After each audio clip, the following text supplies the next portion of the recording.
Who really brought Christianity to Africa? Most people answer European missionaries. But that's not true. History tells a very different story. Welcome to Africa Berry Studios, where we create, inspire, and impact through authentic African stories. History is often told by those who write the books, but every so often, buried beneath centuries of assumptions, forgotten records, and popular myths, we discover a truth that changes everything we thought we knew. Today, we uncover one of the greatest misconceptions in African history. Who really brought Christianity to Africa? Was it European missionaries during the colonial era? Was Christianity an imported religion? Or is the true story far older and far more African than most people realize? The answer may surprise you. This is the untold story of Christianity in Africa.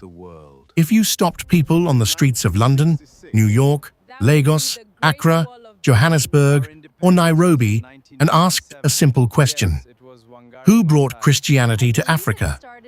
Many would confidently answer, the Europeans. It is an understandable response.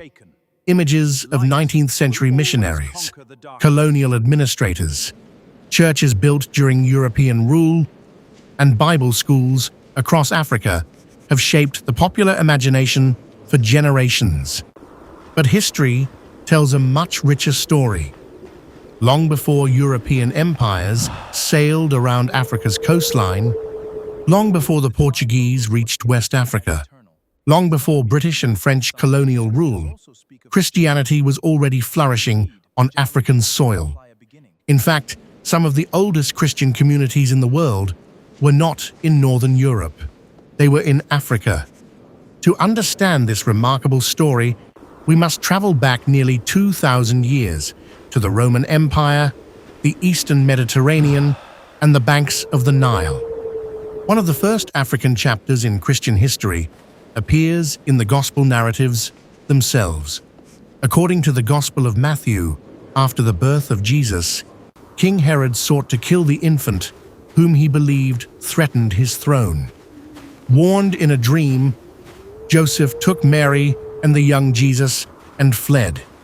Their destination was not Europe, it was Egypt.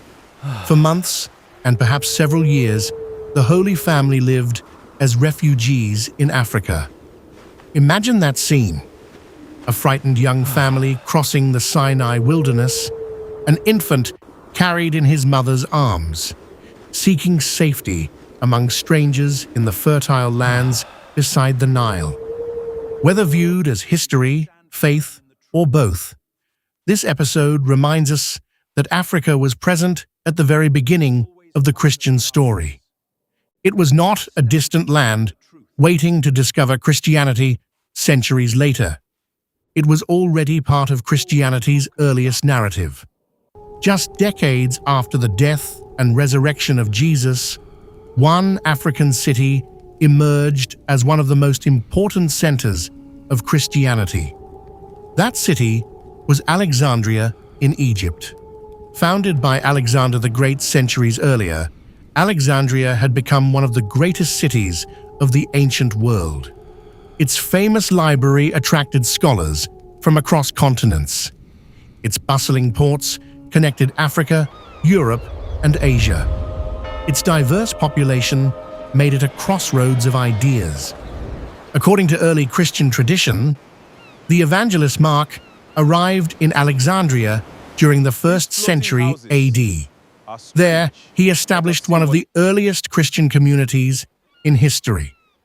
Whether every detail of that tradition can be verified or not, historians agree that by the 2nd century, Christianity was firmly established in Alexandria.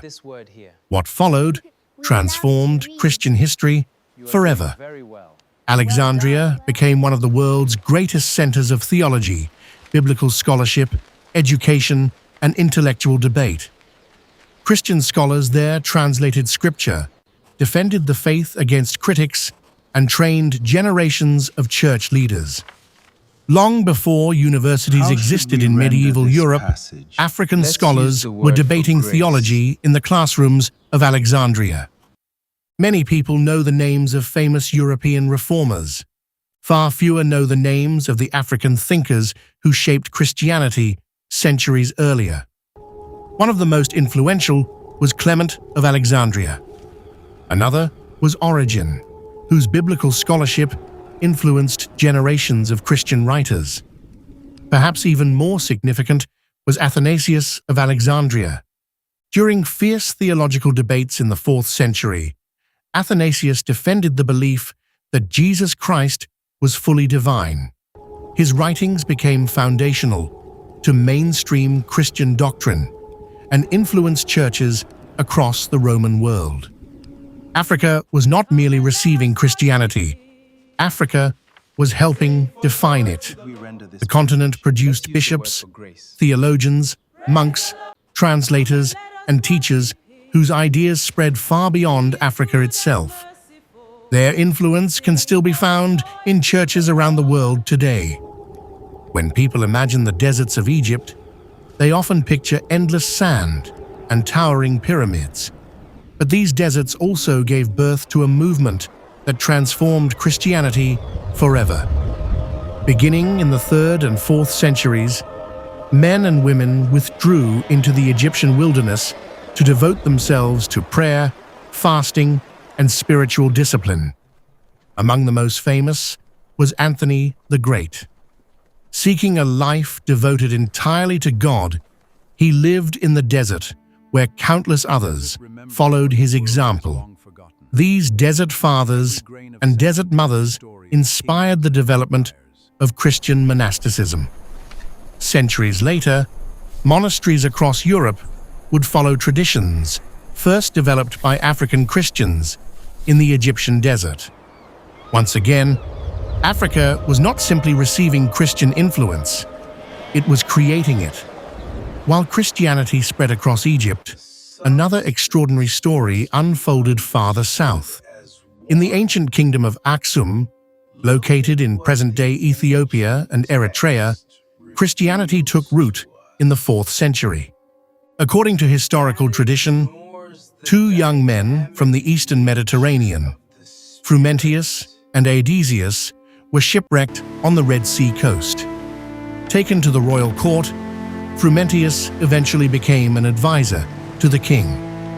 When King Ezana embraced Christianity during the 4th century, Axum became one of the earliest kingdoms anywhere in the world to officially adopt the Christian faith. This occurred centuries before Christianity became firmly established in many parts of northern Europe.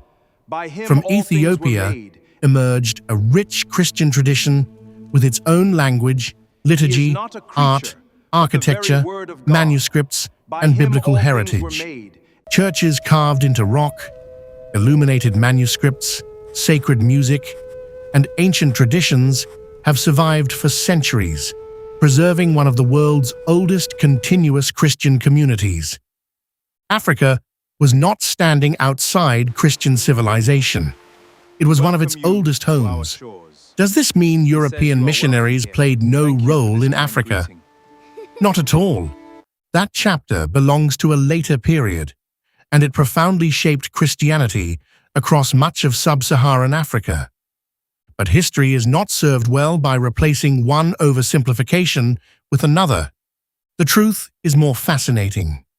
Christianity reached Africa in its earliest centuries.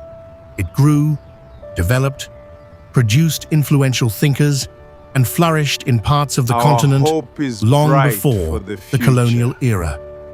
Centuries later, missionaries from Europe introduced or expanded Christianity in many other African regions, translated the Bible into local languages, established schools and hospitals, and helped build churches, often while operating within the realities and tensions of colonial expansion. Understanding both chapters gives us a fuller picture of Africa's Christian heritage. And that fuller picture is where our story continues.